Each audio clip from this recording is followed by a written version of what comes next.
Kaya ito, mga inano ni Kuya Bal na ito, para sa akin is approve at napakaganda.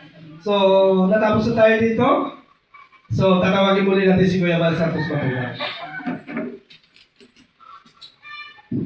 So, ang gagawin natin po, meron dito mga ano, mga, ang tawag dito, department meeting.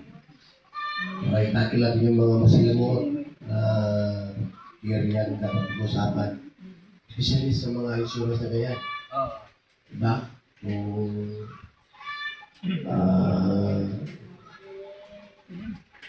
kailan niya kasi kung naka 2 years na siya, doon ang ano doon na itong hospitalization. Pag na doktor, magkano Ano po yung health card, no? Parang pre-check up na. pag-usapan natin yan, paano mag-improve Maganda yun, maganda yun. yung ating Para magkaroon tayo ng... dumami ang pira natin, magbalik tayo, kaya i-cooperative ba nila? Para Ang magkaroon... sabi, Level para magkaroon Kaya ng nga, annual huwag check-up. nating bawiin yung pera, wala, bawal. bawal bawiin. Kasi yung target natin dito, lalo pang magkalingap, kasi pagbawian yan, di, parang nalaro dito. Walang mangyayari sa atin. Walang mangyayari sa atin. Ha? So, yung insurance, obligado ba lahat? Pati reactor. Yes, obligado. Yes. So, alam nila rin yan, kung sino yung may mga IDs, December pa lang, huling tawag. Pag walang magbigay ng sa insurance, wala na kayo sa hindi na kayo talaga. Ikakartos tayo. Dito kasi natin makikita kung sino ang talagang pusong kalinga. Magbigay na dito mga haka-haka o ideas. Ano sabi mo? I-vlog nyo para ano? Tayo. Yan, magandang hapon po sa lahat. Itong pinapa-implement ni Kuya Bal Santos Matubang at lahat naman tayo na nandito ay inaprubahan natin. Di ba? Inaprubahan natin na naging majority lahat. Pinag-usapan bago na-approve. Ngayon, dito sa merong roles. Kaya tayo nasa Kalingap, alam natin kung ano ang meron sa Kalingap. Ngayon, sabi nga, kung sino yung may mga IDs, certification na hindi tutupad o susunod doon sa tinatawag o napagkasunduan ng majority naman, ibig sabihin, napagkasunduan na pwede siyang maalis na sa Kalingap. Diba? 1 year. Ang 2,000 for 1 year natin, napakalaking tulong yan sa bawat members. Diba? Aanhin mo yung 2,000 na yon, kung isang kain mo lang ay wala na. Samantala, kung yung 2,000 na yun, sa loob ng isang taon, lumaki at nagkaroon ka ng problema sa sarili mo, ang laking tulong nun. Yung 2,000 ba, kung may problema ka sa sarili mo, kaya ba yung i-approve o kaya bang matugunan?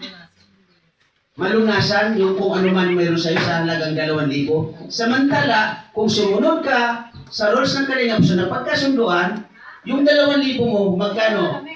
100,000, 200,000, 60,000, 50,000, o di ba? Ang laking tulong nun. Kaya, dito po natin mga Kalingap malalaman kung sino ang pusong Kalingap at sino talaga ang Kalingap. Kung sino ang susunod, ibig sabihin siya ang Kalingap. Yung hindi susunod, ibig sabihin, may pakay lang siya sa Kalingap. So tama ang naging desisyon natin ng mga nandito na sa loob ng isang taon, pag hindi siya nagbigay for insurance, na halagang 2,000, alisin natin sa Kalingap.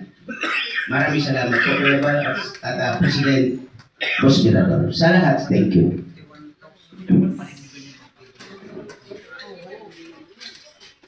Ako to si Kuya, maawain mo.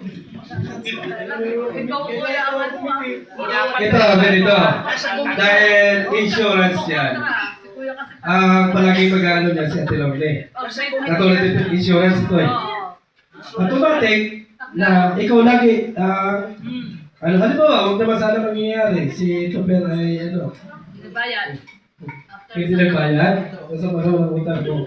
Hindi nagbayad. alam mo kung anong kanya. Ano mo ikaw ba ituto pa kumabon? Kasi wala pa namang 1 year. Pag sinabi niya, hahabol pa ako, ikaw yung makikipag-usap. Hindi ako pwede makipag-usap, hindi pwede makipag-usap sa niya. Ikaw lang yung makikipag-usap. Ngayon, kung talagang umaangal siya, si Tupper, at nagre-reklamo, ipa natin mo sa Sergeant of Arms. Yan. Sergeant of No. Arms. Siyempre, tagapamayapa yan. Sila yung magsasabi kung ano yung halimbawa, nagugulo na talaga siya, meron tayong Sergeant of Arms. Itong ano natin ito, magkakabalikan tayo dito. Yes. Magkakabalikan tayo. Kung may problema ka doon sa iyong pwesto, ilapit mo doon sa alam mo pwedeng gumawa ng aksyon. Pero kalimitan yan, nandiyan yung mga Sergeant at Arms, sila yung lalapitan mo. O di kaya, lapitan mo yung presidente. Ay alam naman natin si Kuya Bal, napakabait na tao. Tama. Napakabait. Lahat ay pupatawad ang inaisip. Oo. Kaya, Puro yan. ang mas mabanting lumapit kay Kuya Brooks at Kuya Ben. Tama. Automatic. Tama. Para dumami lalo ka away namin. Para dumami yung kaaway nila. Ang may final say pala si Kuya Brooks tsaka si Kuya Ben. Yun ang magiging final. No. So, magiging kakaibat ninyo, yung mga Sergeant at Arms. Si Kuya. Wala na din si labas yan si Kuya Bala.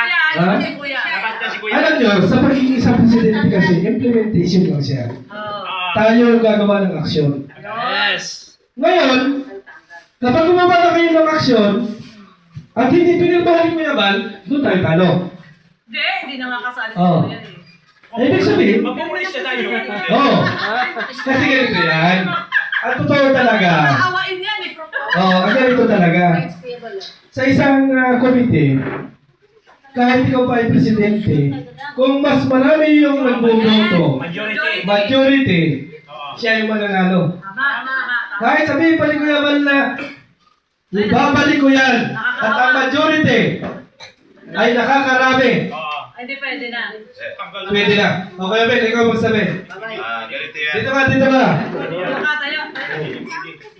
Maganda to. Nakabalik si Kuya, sabihin na naman ni Kuya na. Okay, magandang hapon po sa inyo lahat. Yan, nakibat-in lang ako kasi ito yung alam kong tamang proseso. So, kung yun sinasabi mo, pag-uusapan nating mga officers, ilalabas natin si Kuya Bal. Hindi natin pwedeng ilabas si Kuya Bal dito.